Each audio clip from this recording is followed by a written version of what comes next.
Hello everyone, কেমন আছো সবাই? আশা করি ভালোই আছো। আর আমরাও কিন্তু অনেক ভালো আছি।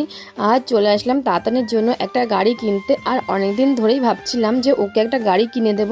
প্রথমে ভাবছিলাম যে ওর সামনে জন্মদিন আসছে, জন্মদিনের গাড়ি গিফট করব, মানে বাইক, বাচ্চাদের যে বাইক আছে না সেগুলো। তারপরে ভেবে দেখলাম যে ও কিন্তু এখনও ওই বাইক চালাতে পারবে না। তারপরে কিন্তু আমি গৌরকে বললাম যে না, ওকে একটা ছোট গাড়ি কিনে দাও। তো তারপরে কিন্তু আমরা দোকানে এসে এই গাড়িটাই দেখছিলাম। আর এই গাড়িটা আমাদের কিন্তু বেশ পছন্দ হয়েছে। তো তারপরে কিন্তু গাড়িটা আমরা দেখাতে বললাম। তারপরে দেখো, ছেলে কিন্তু গাড়ি দেখে গাড়িতে উঠে পড়েছে। আর তারপরে দেখছিলাম যে ও গাড়িটা মানে চালাতে পারবে কি না। ও কিন্তু একাই গাড়ি একবার সামনে ঠেলছে, একবার পিছনে নিচ্ছে, মানে একাই চালাতে পারবে। তো তারপরে ভাবলাম না, আমরা এই গাড়িটাই নেব। তারপরে গাড়িটা একটু মানে দাম শোনা হচ্ছিল কত কি।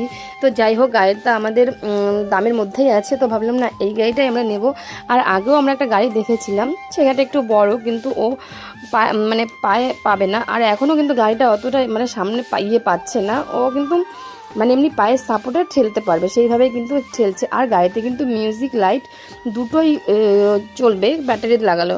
তারপরে বলছিলাম তাহলে ব্যাটারিটা এখান থেকে লাগিয়েই নিই।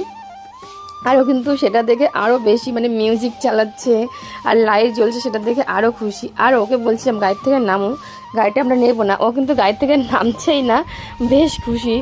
তো দেখো, ওকে দেখে কিন্তু আরও সবাই হাসছিল। আর আমরাও গাড়িটা মানে দেখছিলাম যে ঠিক আছে কি না। তো আর ও তো বেশ খুশি হয়েছে গাড়িটা পেয়ে। আর ওর খুশি দেখে কিন্তু আমরাও অনেকটাই খুশি। আর ওর গাড়ির প্রতি অনেক দিন ধরে একটা মানে ঝোঁক আছে, বাইক বলো সাইকেল বলো সব কিছুর প্রতি। তো সেটা দেখে আমি ওর বাবাকে বললাম যে তাহলে ওকে একটা গাড়ি কিনে দাও, ও গাড়ি নিয়ে সারাদিন খেলা করবে। আর গাড়িটা আনার পরে না, ও শুধু গাড়িটা নিয়েই খেলা করছে। তো আমি শুধু গাড়িটা ঘর থেকে বাইরে বের করেছি, বাবা তাতেই কান্না শুরু করে দিয়েছে। আর এখন দেখো, ও কিন্তু গাড়ি থেকে নেমে একাই গাড়ি ঠেলছে। তো ওকে বলছি চলো এখন বাড়ি যাবো, আমরা গাড়িটা নেবো না। আর ও কিন্তু এখান থেকে যাবেই না, গাড়িটা নিয়েই যাবে।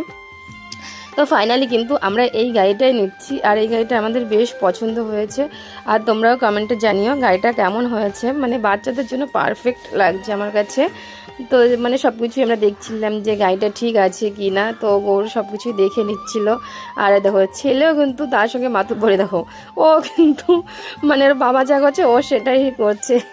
এত হাসি পাচ্ছে আমার এখন ভিডিওটা মানে এডিট করার সময়। ও এখন কিন্তু গাড়িতে একা একাই উঠবে। তো ওকে আমি বলছিলাম যে বাবা তুমি গাড়িতে একাই ওঠো। ও কিন্তু একাই ওঠার চেষ্টা করছে, যেহেতু প্রথমবার। তো ওর মানে অতটা ভয় ভয় লাগছে। আর বাড়িতে এসেই কিন্তু ও একাই উঠে পড়েছিল। দেখো এখন কিন্তু ওর বাবা গাড়িটা ধরে আছে আর ও কিন্তু ওঠার চেষ্টা করছে। অবশেষে ও কিন্তু গাড়িতে উঠতেও পেরেছে। আর দেখে আরও খুশি। আর এখন তো একা একাই গাড়ি চালানো শিখে গেছে। দেখো, ওর কিন্তু এখনও মানে পায়ে পাচ্ছে না, একটু